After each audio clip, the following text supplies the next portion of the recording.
لیث بن سعد نے بیان کیا، ان سے عقیل نے، ان سے ابن شہاب نے، ان سے سالم بن عبداللہ نے، اور ان سے عبداللہ بن عمر رضی اللہ عنہ نے بیان کیا کہ عمر رضی اللہ عنہ نے دیکھا کہ بازار میں ایک ریشمی جوڑا فروخت ہو رہا ہے۔ پھر اسے وہ رسول اللہ صلی اللہ علیہ وسلم کی خدمت میں لائے اور عرض کیا، یا رسول اللہ، یہ جوڑا آپ خرید لیں اور عید اور وفود کی ملاقات پر اس سے اپنی زیبائش فرمایا کریں۔ حضرت صلی اللہ علیہ وسلم نے فرمایا، یہ ان لوگوں کا لباس ہے جن کا آخرت میں کوئی حصہ نہیں۔ یا آپ نے یہ جملہ فرمایا، اسے تو وہی لوگ پہن سکتے ہیں جن کا آخرت میں کوئی حصہ نہیں۔ پھر اللہ نے جتنے دنوں چاہا حضرت عمر رضی اللہ عنہ خاموش رہے۔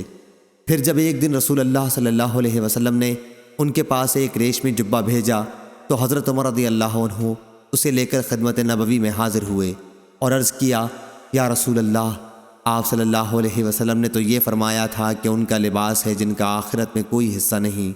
یا عمر نے آپ کی بات اس طرح دہرائی کہ اسے وہی لوگ پہن سکتے ہیں جن کا آخرت میں کوئی حصہ نہیں، اور پھر آپ صلی اللہ علیہ وسلم نے یہی میرے پاس ارسال فرما دیا۔